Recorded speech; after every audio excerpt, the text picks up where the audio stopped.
सोलापूर महानगरपालिकेच्या 2026 आणि 27 या आर्थिक वर्षासाठी सुमारे 1449 कोटी रुपयांचे अंदाजपत्रक सर्वसाधारण सभेत मंजूर करण्यात आले। स्थायी समिती सभापती रंजिता चाकोते यांनी हे बजेट सादर केले। शहराच्या सर्वांगीण विकासाच्या दृष्टीने पायाभूत सुविधा, पाणी पुरवठा, स्वच्छता, रस्ते आणि सामाजिक उपक्रमांना प्राधान्य देण्यात आले आहे। भाजप नगरसेवक किसन जाधव यांनी बजेटचे स्वागत करताना प्रशासनाच्या कार्यपद्धतीतील काही त्रुटींवर बोट ठेवले।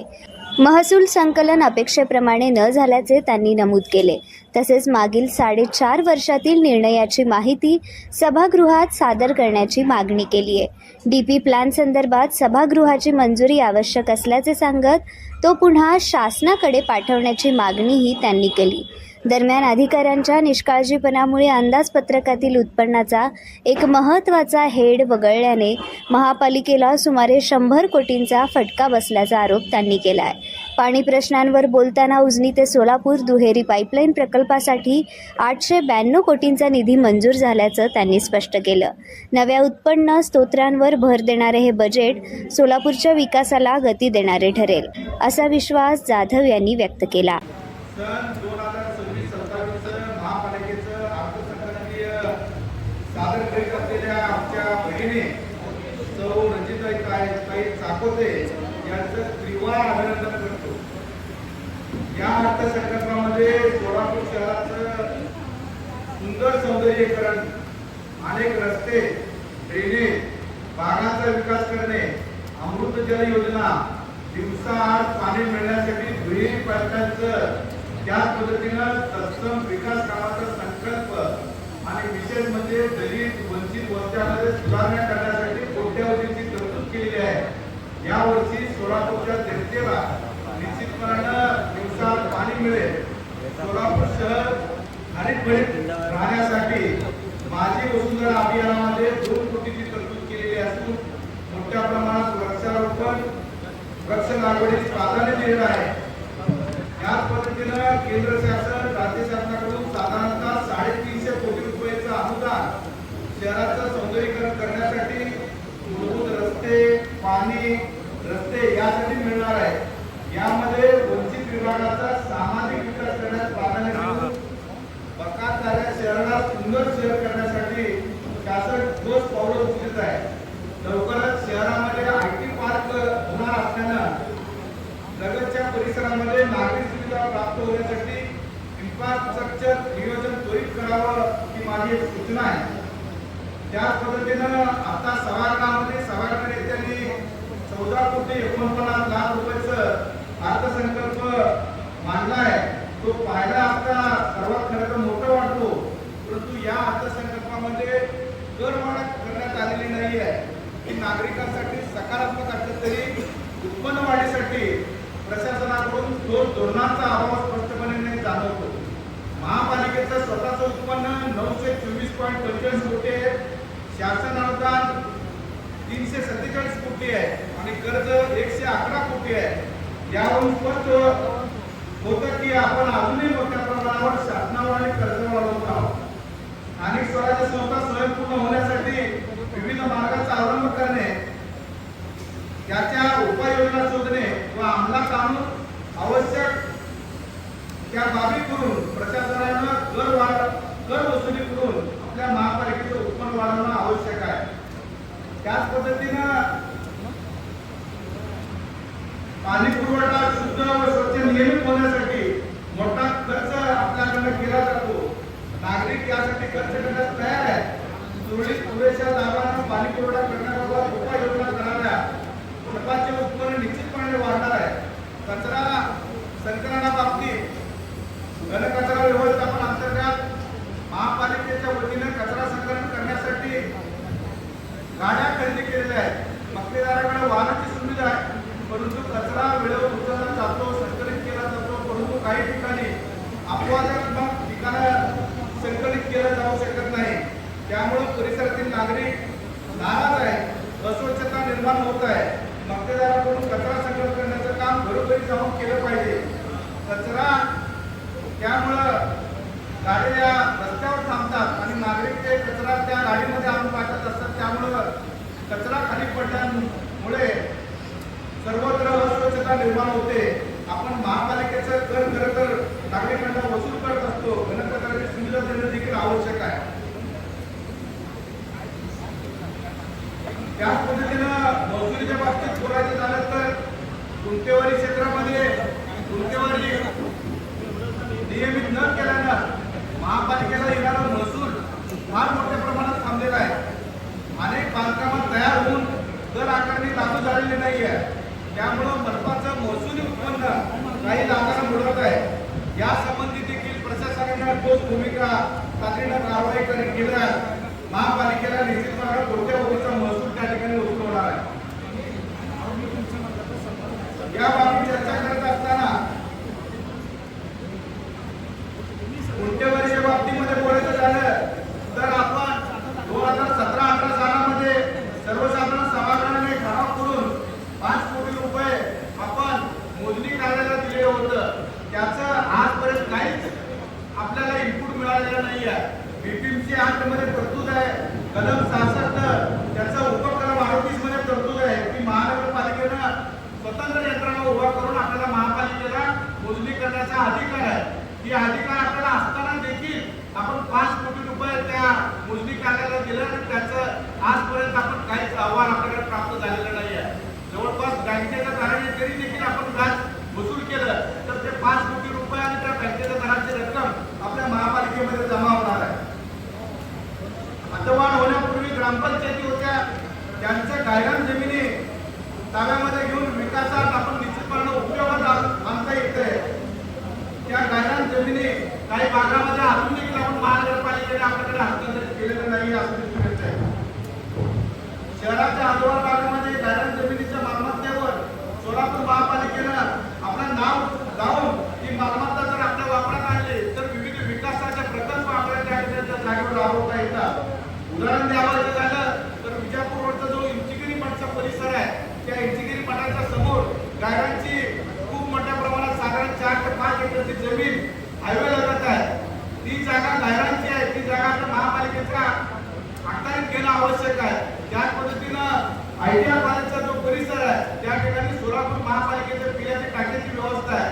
त्याच्या लगतच आयडिया कॉलेजनं गायरांचं जवळपास 3 ते 4 एकरची जमीन आपल्या महापालिकेच्या ताब्यात घेणं आवश्यक असताना आयडियानं तिथं बेकायदेशीर पद्धतीनं वाद कंपाऊंड बांधलेला आहे. अशा पद्धतीचा प्रॉपर्टी आपल्या गायरांमध्ये आपल्या ताब्यात घेणं आवश्यक असताना देखील ते प्रॉपर्टीचा गैरवापर होत आहे. त्याचा आपल्या महापालिकेला भोगणं बसत आहे. त्याच पद्धतीनं 5 मे 1992 साली हद्दवाढ झाली. हद्दवाढ अंतर्गत येणाऱ्या जिल्हा परिषदेच्या ज्या शाळा आहेत त्या शाळा देखील अद्यापपर्यंत आपल्या ताब्यात आपण घेतलेलं दिसून येत नाही आहे. उदाहरण द्यायचं झालं तर शेळकीबाग आहे, बेरिटणे आहे, कोरेगाव आहे, कुमटे, मजरेवाडी, देगाव, प्रतापनगर, बसवेश्वरनगर, माडे, शेगाव या भागातील जिल्हा परिषदेच्या शाळा होत्या. त्या शाळा मनपाने अजूनही अद्यापर्यंत ताब्यात घेतलेलं दिसून येत नाही. केवळ आपण नेहरूनगर परिसरामधील ही शाळा आपल्या ताब्यामध्ये घेतल्या असं मला माहिती समजतंय. त्याच्यामध्ये जर आपण उपाययोजना केलं तर त्याही जिल्हा परिषदेच्या शाळा आपल्या महापालिकेच्या अखत्यारीमध्ये येतील. महापालिकेच्या शिक्षण मंडळानं चांगल्या व उत्तम दर्जाचं शिक्षण विद्यार्थ्यांना देणं आवश्यक आहे.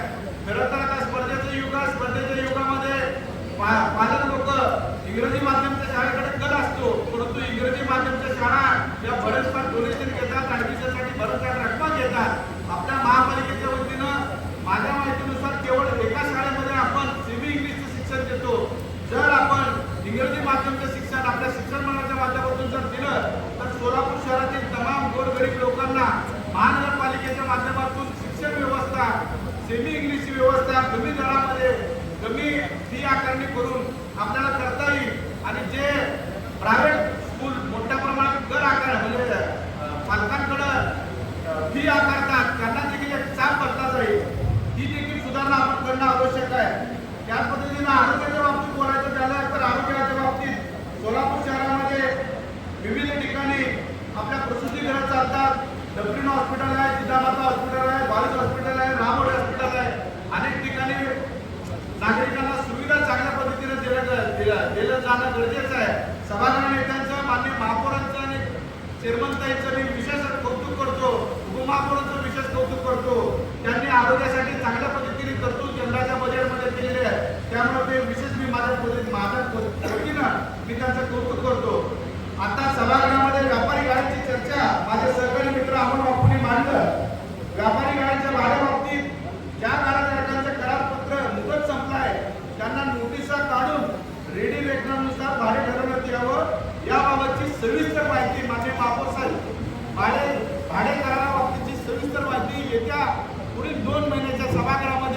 माननीय आयुक्त साहेबांनी ते सर्व सदस्यांच्या समोर कराराच्या बाबतीत जे काय घडले ते सर्व सविस्तर माहिती सभागृहाला सादर करावी. त्याच पद्धतीनं प्रशासक काळामध्ये मागील 4 वर्षामध्ये जे विविध ठराव झाले, विविध विकास कामं प्रशासनाच्या माध्यमातून राबवले गेलं, त्याची प्रगती पुस्तक म्हणजे माहिती स्तव या सभागृहाकडे येणं गरजेचं आहे. आपण कोणत्या पद्धतीचा विकास केला, किती विकास केला, किती विकासाची कामं झाली, ही मागं प्रशासक कालखंड असताना 1980 ते 85 सालामध्ये देखील प्रशासकच होतं सोलापूर महापालिकेवर. त्यावेळेस देखील प्रगती पुस्तक म्हणजे विकास कामं प्रशासकाने जी जी केली त्याची सर्व इत्थंभूत माहिती सभागृहाकडे दिलेली होती.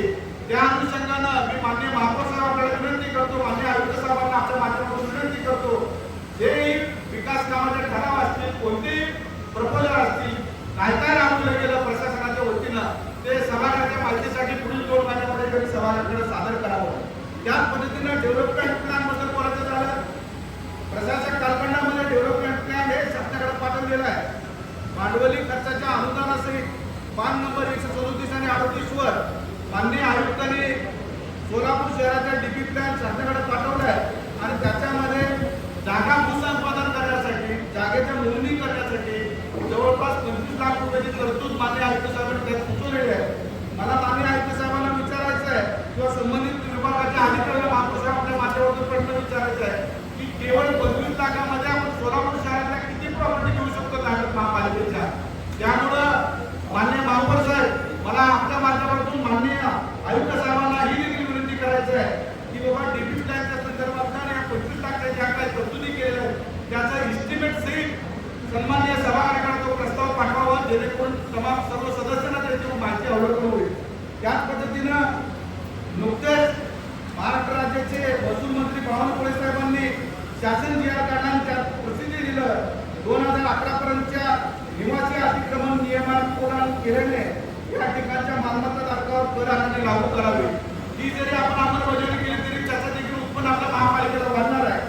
त्याच पद्धतीनं शासकीय कर प्रशासनाच्या कालखंडामध्ये मोठ्या प्रमाणामध्ये माफ केला गेला, त्याचं देखील एक यादी, त्याची देखील सविस्तर माहिती या सभागृहापुढे येत्या पुढील 2 महिन्याच्या सभागृहामध्ये माननीय महापौर साहेब, आयुक्त साहेबांनी तो सादर करावा असं मी आयुक्त साहेबांना विनंती करू आपल्या माध्यमातून. खरं तर सोलापूर शहराच्या विषयामध्ये बोलत असताना अनेक बाबी आपल्याला या ठिकाणी बोलता येतील.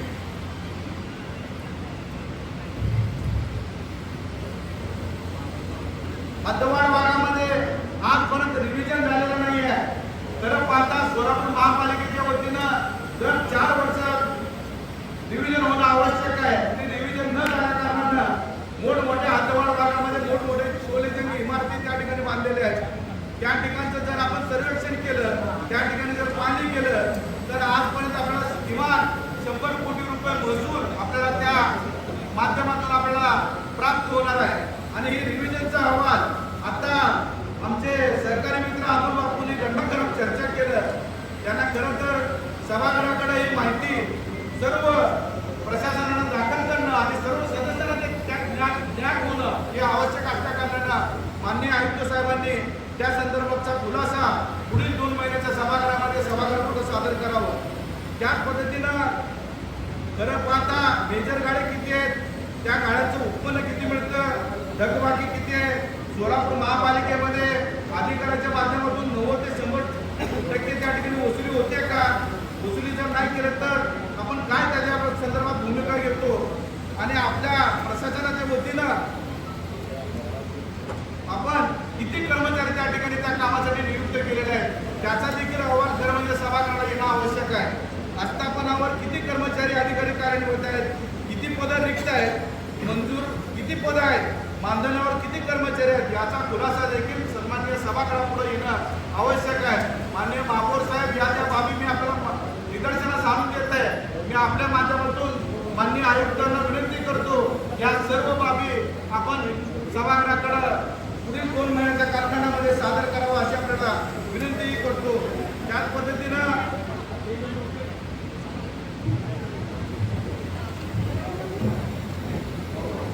सोलापूर शहरामध्ये स्मार्ट सिटी योजनेच्या माध्यमातून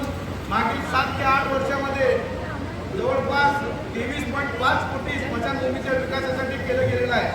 हिंदू स्मशानभूमी असेल, मुस्लिम दफनभूमी असेल, कब्रस्तान असेल, स्मशानभूमी असेल, सामान्य जनतेसाठी उपलब्ध असलेल्या अनेक स्मशानभूमी, खाजगी व सरकारी स्मशानभूमीचं विकास करत आहोत. या देखील बाबीमध्ये गांभीर्यपूर्वक आपण लक्ष देणं गरजेचं आहे. आणि आम्ही सुचवलेल्या ज्या सूचना आहेत त्या सूचना निश्चितपणे आपण या ठिकाणी व्यक्त करावा. या बाबी आवर्जून या ठिकाणी वाटतो.